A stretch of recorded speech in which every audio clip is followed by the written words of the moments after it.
keep having dreams about Iceland. I had this one dream the other night where I was in this house that had these beautiful floor-to-ceiling windows, and it overlooked the sea, and the sky was like big and bright, and there was this long grass that was leading from the house down to the water that was like this yellow-green, pea-green, bright color. It was so beautiful. And then I had another dream that was in the same spot, the same place, but I was outside sitting at a picnic table, and I look up and there's this like giant airplane, like bigger than an airplane would ever be, a giant airplane that like crashed and was like about to like crash and then roll over on top of me. So that was weird. And then I had another dream where I was in Iceland, but I was trying to get home to Chicago, and I woke up on the day that I was supposed to fly home to Chicago and realized I had forgotten to buy myself a plane ticket, and then also that I had forgotten to make arrangements for the dog I apparently suddenly owned there in Iceland. I've never been to Iceland, nor have I ever thought about actually myself taking a trip to Iceland, though I've admired photos from other people's beautiful trips to Iceland. I've also never, that I can remember, had a dream set in a place of a novel I had just read. Never. It might have happened, but I can't remember it. And I remember a lot of my dreams because a lot of the same themes and images pop up in most of my dreams. Plane rides, disasters, trying to get home and not being able to. These are common themes. But I have never, that I can remember, had a dream that has been impacted by a book I have just read. So why did it happen for this book? This is Your Absence is Darkness. It's by Jón Kalman Stefánsson, and it's translated from Icelandic by Philip Roughton, and it's published by Biblioasis. It just came out last year in 2024 in English, and it is set in Iceland. Rural Western Iceland, to be exact. And obviously it had a big impact on me because not only do I now want to visit and experience Iceland for myself, but it has infiltrated my very dreams. And I think I know why. But first, I have two questions for you. First question, have you ever dreamed about a novel that you've read? I honestly cannot recall a single other time, and I've been trying to think. I cannot recall another time when I've dreamed about a novel or have had a dream impacted by a novel I've just read. So I want to know, have you ever dreamed about a book that you've read or had some element of a book appear in your dreams that you remember? Second question, has a novel ever made you desperate to visit the place where that novel is set? So like I want to visit Iceland now after finishing this book. And another example for me is The Enchanted April by Elizabeth von Arnim made me want to visit, I think it's called Castello Brown in Portofino, Italy, where that is the castle that the place in The Enchanted April is based on. And after reading that book, I was, of course, researching it all over the place and wanted to go visit it. Has there ever been a specific place that you've wanted to visit because you read about it in a novel? Did you go there, and did it live up to the book? I read Your Absence is Darkness as part of my project to read all of the books longlisted for this year's Republic of Consciousness Prize. This was not only longlisted, but it was also shortlisted. I predicted that it would be shortlisted, and in fact, I actually thought this might win the whole prize. It did not win, but it is very worthy of being shortlisted, and I think could have won. I really loved this book. The Republic of Consciousness Prize is a literary prize that is dedicated to works of fiction being published by small publishers, and I have read the long list for the US and Canada branch of the prize for the last 3 years. Jón Kalman Stefánsson is an award-winning author from Iceland, and one of his previous books was longlisted for the Booker International in 2017. That book was called Fish Have No Feet. And Biblioasis, which published this English version of his novel, is a wonderful publisher based in Windsor, Canada, and it is one of my very, very favorite publishers of all time. I love Biblioasis. Okay, let's talk about this novel. It's pretty chunky. It's 400 pages. I think it looks chunkier than maybe it actually is. And it opens with the sentence, "Maybe I dream this." I did not realize or remember that that was the first sentence. I finished the book and then I kept having these dreams set in Iceland. And so I decided to open this video telling you about those dreams set in Iceland. And then I was preparing my notes, going back through the book and thinking about what I wanted to talk about. And I thought, oh, I should go look and see what the first sentence was. Maybe I dreamed this. I'm getting chills.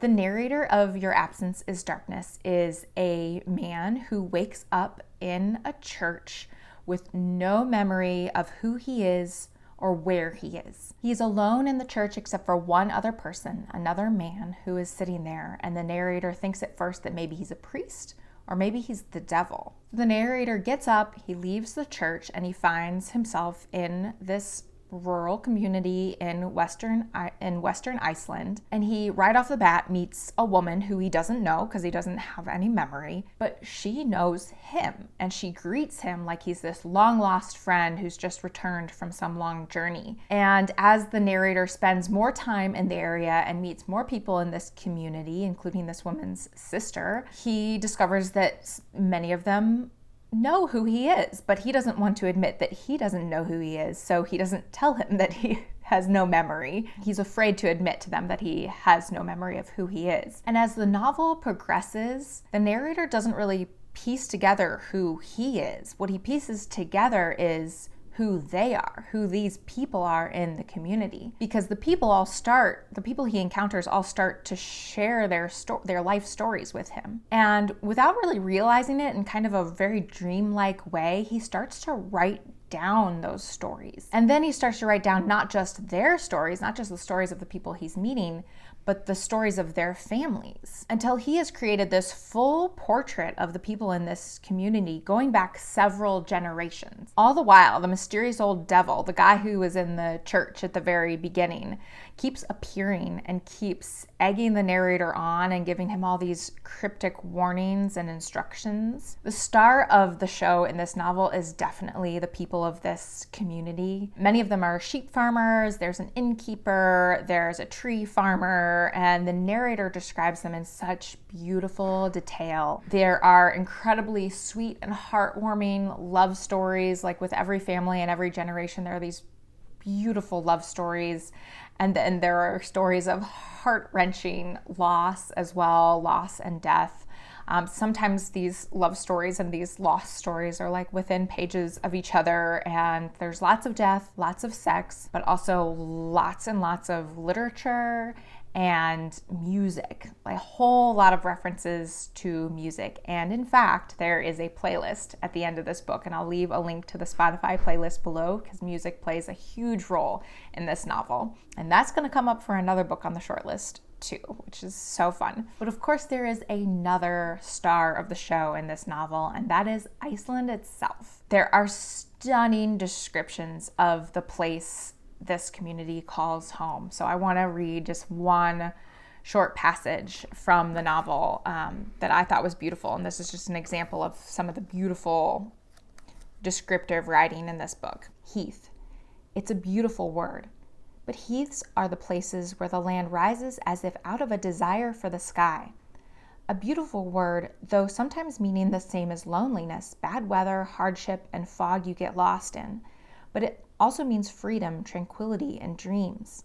And the best heaths have lakes full of trout and streams that cut quietly through tussocks and grass. Not much in this world that beats the feeling of lying between tussocks on an Icelandic heath, lying there and becoming one with the sky and the scent of heather, grass. Then that person has lived, has existed. That is, if the ground isn't wet and cold, if it doesn't rain or blow so violently that the person crossing the heath on horseback can thank her or his lucky stars for not blowing off the horse's back like some scrap of paper.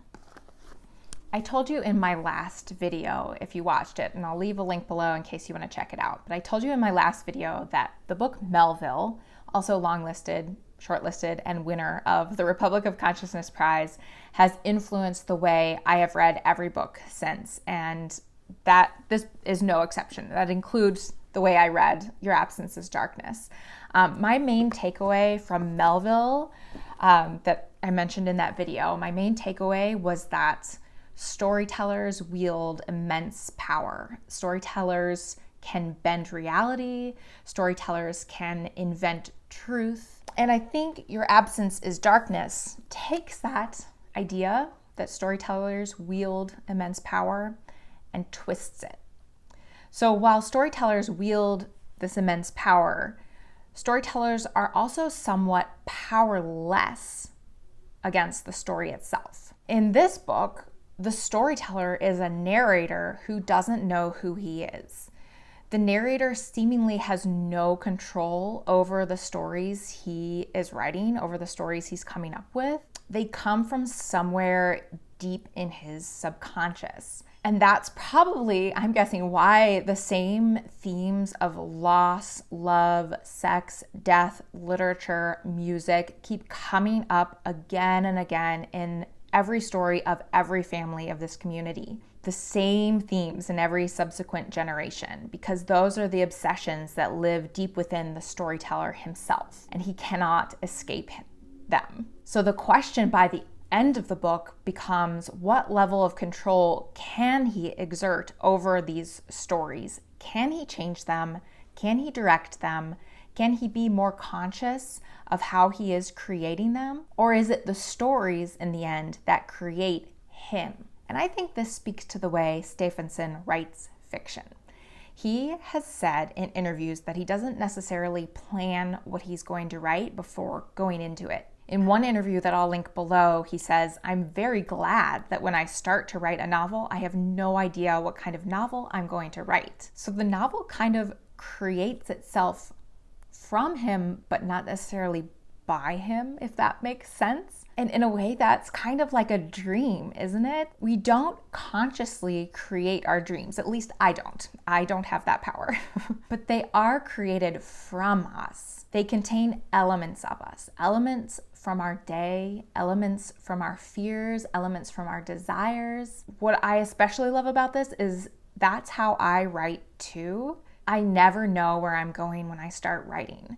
The writing comes from within me. I don't plan it in advance. And that's the most fun way to write, I think. You could almost say it mimics the experience of reading. When you pick up a new novel, you start fresh. You don't know where it's going, just like the narrator wakes up in this novel and doesn't know where it's going. You as a reader enter a novel and you don't know where it's going. And that's the fun part. And you get, as you go along, as you go further, you also go deeper. And if that's how you write too, I think as you go along, as you go further, you get deeper. And for me, that's a sign of a good novel. The further you go, the deeper you go. And this is a very good novel. So good, it has shaped my very dreams. I have 2 more books from the shortlist for the Republic of Consciousness Prize left to review in a video for each, including my favorite book shortlisted for this year's prize.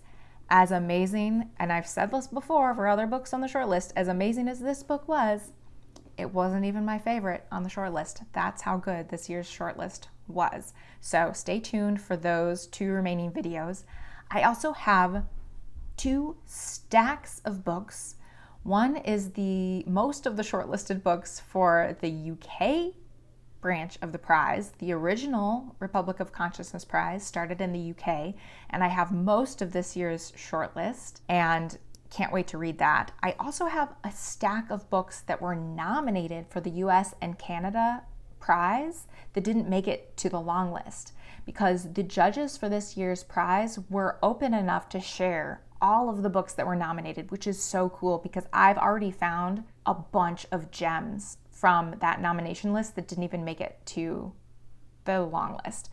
So what I kind of want to do, and we'll see if it happens, but what I kind of want to do is do a vlog for each of those stacks of books. So a vlog for the UK shortlist and a vlog for books that were nominated for US and Canada and didn't make it to the long list, and kind of compare them to the shortlist, this year's shortlist for the US and Canada prize, and see if I have different thoughts and feelings about those various stacks of books. So stay tuned, hopefully, for those 2 vlogs in the future. In the meantime, my request for you, other than answering my questions about dreams and traveling, answer those in the comments below. But in the meantime, my one request for you is to go check out Biblioasis's website. Go check out their website. They are, if you're not already familiar with them, they are an incredible publisher, and this prize and this channel are all completely, entirely about small publishers that publish thought-provoking, boundary-pushing, dream-bending literature. And Biblioasis is one of the greats. My name is Sarah. Thank you so much for joining me today. I'll talk to you next time. Bye.